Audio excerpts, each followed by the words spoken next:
People woke up to the news today that singer Meat Loaf has died. The rocker, whose Bat Out of Hell became one of the best-selling albums of all time. What actually happened to the one and only Meat Loaf? Through the blazing anthems of Bat Out of Hell and the raw emotion of his role in Fight Club, Meat Loaf captivated the world with his unmatched passion and energy. His presence was larger than life, his performances unforgettable, and his dedication to his craft unwavering. A true legend of rock and a force in film, he challenged every norm and reshaped what it meant to be an entertainer. From soaring vocals that echoed teenage dreams to acting that brought characters to life, his impact transcended boundaries. What fueled this remarkable journey? How did a man with such an unconventional path become an icon? Let's explore the extraordinary story of Meat Loaf. A tale of resilience, artistry, and unrelenting drive to inspire. Born Marvin Lee Aday in Dallas, Texas, Meat Loaf's early years were marked by contradictions, an oversized personality with an outsized struggle to fit in. From the start, his weight set him apart, and his childhood became a battleground of both physical and emotional challenges. His father nicknamed him Meat at just 3 years old, though no one quite knows why, and the loaf was added later by a football coach, sealing the moniker that would define his future identity. Growing up overweight made him a target for bullies, but it also gave him an indomitable spirit. He wasn't one to back down, famously taking on his entire 5th grade class in a playground brawl. These experiences fueled a resilience that would later define his career. Despite the teasing and isolation, Marvin found his escape on the football field, where he thrived as an athlete, earning respect for his physicality and determination. Yet Meat Loaf's true passion didn't emerge until a fateful moment in high school. A drunken dare from his friends pushed him to audition for the school musical. At first, it was a joke, a prank they thought would humiliate him. But Marvin surprised everyone, including himself, when he not only landed the role, but found a part of himself he never knew existed. Performing on stage, he felt an energy and confidence that football had never provided. It was a turning point, though not without its sacrifices. When his coach forced him to choose between sports and theater, Marvin made the bold decision to leave football behind, marking the start of his unconventional journey. Tragedy, however, soon reshaped his life. His mother, Wilma, a schoolteacher and the family's emotional anchor, was diagnosed with cancer during his teen years. Her illness devastated him, and her eventual passing in 1967 left a void he couldn't fill. In the aftermath, his relationship with his father, who struggled with alcoholism, turned volatile. One harrowing night, in a drunken rage, his father attacked him with a knife, forcing Marvin to flee his childhood home. It was a moment of sheer survival, but also one of finality. There was no turning back. Determined to escape his pain and find a new path, Marvin packed his bags and headed to Los Angeles on a whim. He had no plan, no clear direction, but the allure of Hollywood and its promise of reinvention called to him. Arriving on Sunset Boulevard in a mismatched sport coat and slacks, he was an odd figure among the counterculture crowd of the late 1960s. Yet, that strange juxtaposition, the misfit among misfits, would become a recurring theme in his life. In Los Angeles, Marvin began mingling with musicians and performers, drawn to the vibrant energy of the city's underground scene. Music was in the air, and theater was in his blood. But Marvin's larger-than-life persona didn't yet have a stage big enough to hold him. His early gigs were scrappy, playing with local bands and experimenting with his image. It was during this period that Marvin truly embraced his nickname, Meat Loaf, deciding that if he couldn't escape it, he'd make it his own. Despite his struggles, Marvin found solace in performance. Whether on a small stage in a local production or fronting a fledgling band, the adrenaline of entertaining others became his lifeline. Each new role, every dive bar show, felt like a step toward something bigger. But Meat Loaf wasn't just running toward a dream. he was running from the ghosts of his past.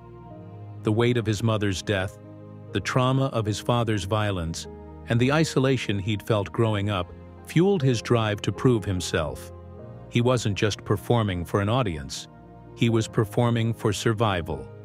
It was in these early years that Marvin Lee Aday became Meat Loaf, the performer who would go on to defy every expectation. The path was far from clear, but his determination to find a place where he truly belonged set him on a course that would change rock and roll forever. Meat Loaf's first real taste of the spotlight came with his role in the groundbreaking rock musical Hair. It was the late 1960s, and the world was in the throes of cultural upheaval. For Meat, Hair was more than just a stage production. It was an awakening. The musical's rebellious energy and rock-infused score resonated deeply with him, blending his love for theatrical storytelling with the raw power of music. On stage, he brought his full physicality to the role, diving headfirst into every performance, sometimes literally. His dramatic entrances, including belly flops into the audience, became legendary. It was clear that Meat Loaf wasn't just performing. He was making a statement. He was here to be noticed. But even as Hair ignited his passion for the stage, Meat was also drawn to music, seeing it as a way to break free from the confines of theater. He began exploring opportunities in the rock world, partnering with fellow Hair cast member Sean "Stoney" Murphy. Together, they signed a record deal with Motown, a rare move for a pair of white performers. Their album, a collection of soulful duets, showcased Meat's booming voice and theatrical flair, but it struggled to find its audience. Motown, unsure how to market such an unconventional duo, launched an ad campaign that focused on their combined weight, 407 pounds of soul. It was a gimmick that failed to resonate with listeners and left Meat feeling frustrated and misunderstood. Despite the setback, Meat Loaf's determination didn't waver. He threw himself into the gritty, unpredictable world of rock bands. In the late 60s, he fronted a series of groups with names as quirky as their performances: Popcorn Blizzard, Meat Loaf Soul, and Floating Circus. Each band was a step closer to finding his voice, but also a struggle to stand out in a crowded scene. Meat's on-stage antics were unforgettable. Barefoot in a tuxedo, dragging microphone cords through the audience, and creating smoke-filled spectacles with pyrotechnics that sometimes cleared entire venues. He had an instinct for drama, for making things larger than life, and it set him apart. But finding commercial success was another matter. The band cycled through members and names, with Meat constantly searching for the right combination of people and sound.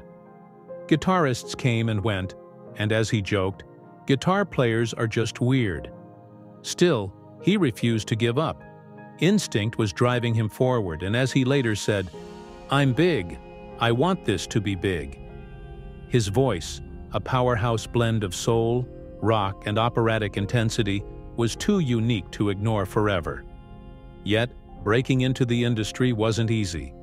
Record labels were skeptical of his unorthodox style, and audiences often didn't know what to make of him. He didn't fit the mold of a rock star, and his theatricality was ahead of its time.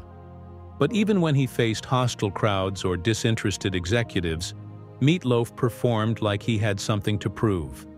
Every song, every note, was delivered with the intensity of someone fighting for their place in the world. Through all the challenges, one thing became clear. Meat Loaf was a performer unlike any other.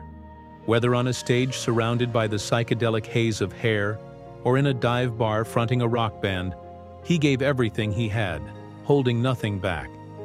This period of struggle and experimentation was the crucible that forged his identity as an artist. He was learning not just how to perform, but how to connect with an audience on a visceral level. He wasn't just another musician or actor. He was something entirely different. And though success was still elusive, Meat Loaf's hunger for something greater never faltered. This chapter of his life, filled with highs and lows, laid the foundation for what was to come. The lessons he learned on the stages of Hair and the dive bars of Los Angeles would shape the performer who would soon take the world by storm.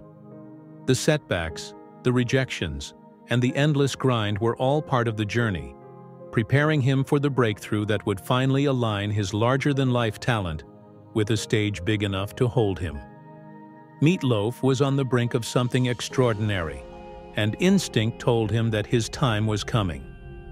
Meat Loaf's career truly transformed when he crossed paths with Jim Steinman, a visionary songwriter with a flair for the theatrical. Steinman wasn't just creating songs, he was crafting an epic universe of stories, characters, and emotions. Together, they formed an extraordinary partnership. If Steinman was the mad scientist, meticulously building his creations, Meat Loaf was the creature come to life, a larger-than-life presence who could bring Steinman's grandiose visions to roaring, operatic life. The chemistry between them was undeniable, a meeting of two forces who thrived on pushing boundaries. At the heart of their collaboration was Bat Out of Hell, a project that defied every convention of the music industry. Steinman's songwriting was bold and dramatic, blending rock and roll with the storytelling of musical theater, while Meat Loaf's voice was the perfect vehicle to deliver those emotional, high-octane anthems. But turning this ambitious dream into reality wasn't easy. Record labels didn't know what to make of their unconventional style. Clive Davis famously dismissed the project, questioning whether Steinman even understood rock music, and likening Meat Loaf's theatrical voice to Broadway performers like Ethel Merman. Over and over, doors slammed shut in their faces. For 2 years, Steinman and Meat Loaf pitched the album, only to face rejection at every turn. The breakthrough came when producer Todd Rundgren saw something no one else did. Without hesitation, Rundgren embraced the project, understanding its potential to break free from the confines of traditional rock music. He saw Bat Out of Hell for what it was, a genre-defying masterpiece that blended rock, opera, and theatrical storytelling. Rundgren's faith in the album brought it to life, with his production style amplifying its bombastic energy. He described it as a rock and roll fairy tale, and he was ready to make it a reality. When Bat Out of Hell was finally released in 1977, it was unlike anything the world had heard before. The album's tracks were epic in scope, with Steinman's lyrics capturing teenage dreams, heartbreak, and rebellion, all delivered through Meat Loaf's powerhouse vocals. Songs like Paradise by the Dashboard Light and 2 Out of 3 Ain't Bad weren't just music. They were stories, filled with passion, humor, and theatrical flair. Meat Loaf's performances elevated every track, combining his immense physical presence with an emotional intensity that made every lyric resonate.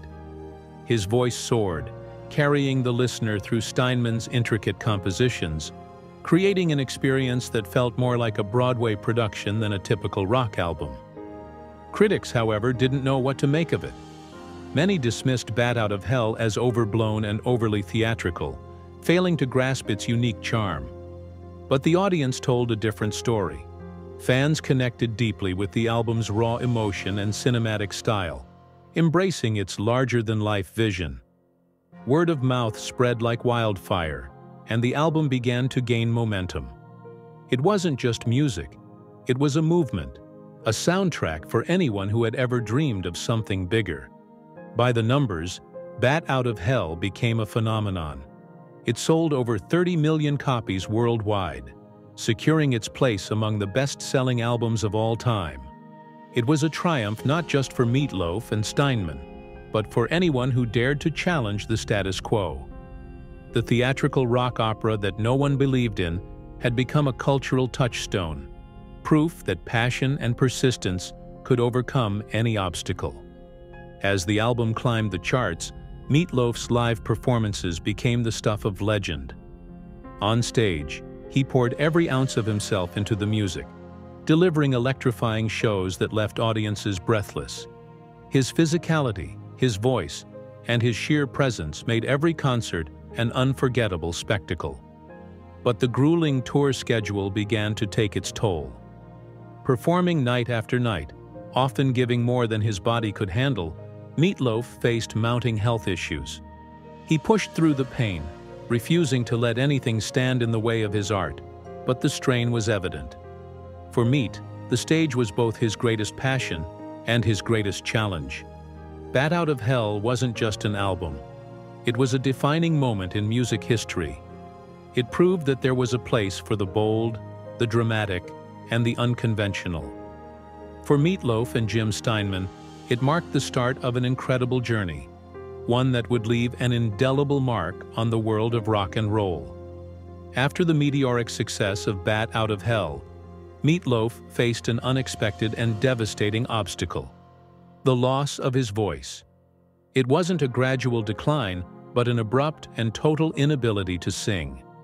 The pressure of relentless touring, the strain of high-octane performances, and the mental toll of sudden fame culminated in a breakdown that left him voiceless. Though the condition was later understood to be psychosomatic, the fear and frustration it caused were very real. For a man whose identity was so tied to his voice, this was nothing short of a crisis. As if the physical challenges weren't enough, Meat's relationship with Jim Steinman began to unravel. While Steinman was the architect of their earlier success, the pair clashed over creative control. Steinman wanted complete authority over their next project, while Meat, now a proven star, wanted more input. Their differences led to a professional split, and both attempted to move forward separately. Steinman released Bad for Good, an album originally written for Meat Loaf, while Meat recorded Dead Ringer. Neither project matched the impact of Bat Out of Hell, and without their unique synergy, both struggled to resonate. The 1980s were a tumultuous time for Meat Loaf. Financial troubles compounded his career struggles, as poor management and failed ventures left him bankrupt. Public perception shifted, and the industry seemed ready to write him off. Despite these challenges, Meat refused to give up. As he later said, "I was grinding it out in the 80s, just trying to survive for my family." He hit the road again, performing tirelessly in smaller venues, pouring his energy into rebuilding his audience one concert at a time. His shows were raw, emotional, and often grueling, but they reconnected him with the fans who had always believed in him. By the late 1980s, Meat Loaf began to find his footing again. After years of tension, he and Steinman decided to reunite. Their shared vision reignited as they started planning Bat Out of Hell 2, the long-awaited sequel to their masterpiece. This period marked the beginning of Meat's comeback, a chance to reclaim his place in the spotlight and prove that his career was far from over. Through it all, Meat's resilience was unwavering. Behind the scenes, he juggled the demands of touring with the responsibilities of family life. His dedication to providing for his wife and daughters fueled his determination to keep going, no matter how difficult the road became. The scars of the past, both personal and professional, were still there, but they became a part of his story, shaping the artist he would become. Meat Loaf's struggles in the 1980s weren't just setbacks, they were lessons in perseverance. They tested his limits, forced him to confront his vulnerabilities, and ultimately prepared him for the triumphant return that lay ahead. In these years of uncertainty, he proved that even in the face of overwhelming odds, his passion for performing and his connection to his audience would never waver. The road to Bat Out of Hell 2 was long and filled with uncertainty. It took 7 years of careful planning, creative sparks, and countless hours of work to bring the sequel to life. Released in 1993, it was a testament to Meat Loaf's resilience and his unshakable bond with Jim Steinman. This wasn't just a follow-up to a hit record, it was a monumental return to form for both men. Together, they recaptured the magic of their earlier collaboration, creating a project as grand and ambitious as the original. At the heart of the album was the explosive single, "I'd Do Anything for Love, But I Won't Do That." The song was an epic theatrical anthem that showcased everything Meat Loaf and Steinman did best: Emotional storytelling, larger-than-life production, and a voice that could carry an entire symphony of feelings. It quickly rose to #1 on the charts, becoming a global sensation. Fans were captivated not just by the song's powerful melody, but by its enigmatic lyrics, sparking debates and interpretations that kept the conversation alive long after its release. The success of Bat Out of Hell 2 brought validation in the form of a Grammy Award for Best Rock Vocal Performance. For Meat Loaf, it was more than just an industry accolade. It was a moment of redemption, a reminder that his talent and perseverance had not gone unnoticed. After years of struggles and setbacks, here was proof that he belonged among rock's greatest voices. The Grammy wasn't just for the song. It was a celebration of his entire journey, from the raw energy of his early performances to the polished brilliance of this career-defining hit. The partnership with Steinman, too, was vindicated. Their unique dynamic, a mix of creative friction and mutual admiration, had once again produced something extraordinary. Together, they had proven that their brand of theatrical rock still had the power to move millions, defying trends and expectations. While music remained his foundation, Meat Loaf began to embrace a second passion: acting. With the success of Bat Out of Hell S2 reigniting his star power, he transitioned back to the screen, taking on roles that showcased his versatility and emotional depth. His performance in Fight Club as the tragic, vulnerable Bob Paulson revealed a side of Meat Loaf that audiences hadn't seen before. Critics praised his ability to bring both humor and heartbreak to the character, a man searching for connection in the most unconventional of circumstances. Directors and co-stars were quick to highlight his natural talent. David Fincher, the director of Fight Club, described him as an actor who brought authenticity to every role, while others marveled at his ability to fully immerse himself in a character. Meat Loaf didn't just act. He lived his roles, drawing from the same raw energy and emotion that fueled his music. Another standout moment came with his appearance in Tenacious D in The Pick of Destiny. Playing Jack Black's father, Meat Loaf brought a playful yet commanding presence to the role, proving that his larger-than-life persona could shine in comedic settings as well. It was a reminder that his talents extended far beyond the stage and recording studio. In this second act of his career, Meat Loaf demonstrated an incredible range, balancing the demands of music and film while continuing to evolve as an artist. His ability to reinvent himself without losing the core of what made him unique kept him relevant and beloved by fans around the world. Whether belting out an emotional ballad or delivering a memorable line on screen, Meat Loaf remained a force of nature, unstoppable in his pursuit of creative excellence. Meat Loaf's career was nothing short of extraordinary, a testament to his ability to defy expectations and reinvent himself time and again. From the meteoric rise of Bat Out of Hell to the challenges and comebacks that followed, his journey was one of resilience, creativity, and unrelenting determination. He faced obstacles that might have ended most careers: financial struggles, health scares, and the constant demand to prove himself. But Meat Loaf thrived on defying the odds. Each reinvention, whether through music, acting, or his live performances, only solidified his place as a true legend. Even in his later years, Meat Loaf's passion for the stage remained undiminished. His performances were still electrifying, despite the toll they took on his body. In 2003, during a concert in London, he collapsed on stage due to an undiagnosed heart condition.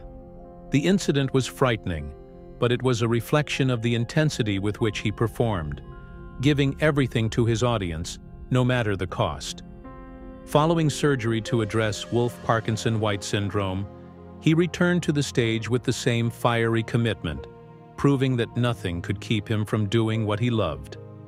Beyond the spotlight, Meat Loaf's personal life was filled with moments of devotion and connection. He spoke often about his love for his daughters, Pearl and Amanda, and how they grounded him through the chaos of fame. For Meat, family was a refuge, a source of strength that fueled his passion for performing. His role as a father was just as important to him as his place on the stage, and he made it a priority to ensure his children grew up with a strong sense of stability, even as he juggled the demands of his career. His friendships and collaborations were another vital part of his life. His bond with Jim Steinman, though marked by creative tensions at times, was one of deep respect and affection. Together, they created music that touched millions, and their connection went far beyond the professional. Steinman once called Meat Loaf his perfect interpreter, someone who could bring his most ambitious musical visions to life with unparalleled emotion.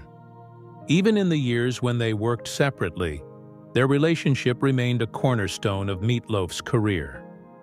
Culturally, Meat Loaf left an indelible mark on the world of music and performance. He represented something rare, a rock star who didn't conform to the traditional image. His size, his theatricality, and his unapologetic embrace of grandiose storytelling inspired countless artists to break free from industry molds. He proved that being different wasn't a disadvantage, but a strength, and his success gave hope to performers who felt they didn't fit the typical archetype of a star. For fans, Meat Loaf's music was more than entertainment. It was an emotional experience. His songs, filled with epic narratives and heartfelt performances, resonated deeply. Tracks like Paradise by the Dashboard Light and I'd Do Anything for Love were larger-than-life anthems, yet they spoke to universal feelings of love, longing, and rebellion. Fans connected with his authenticity, his willingness to wear his heart on his sleeve, and his ability to make even the most dramatic moments feel deeply personal. Meat Loaf's legacy is one of fearlessness, passion, and connection. He was a performer who gave everything he had, not just to his art, but to the people who believed in him. His music will continue to echo through generations, a reminder that greatness comes from embracing who you are, flaws and all. Meat Loaf didn't just entertain, he inspired, leaving behind a legacy that is as enduring as the music he created. Meat Loaf's journey was one of determination, passion, and an unwavering commitment to his art. He wasn't just a rock star or an actor, he was a true entertainer, pouring his heart and soul into every performance.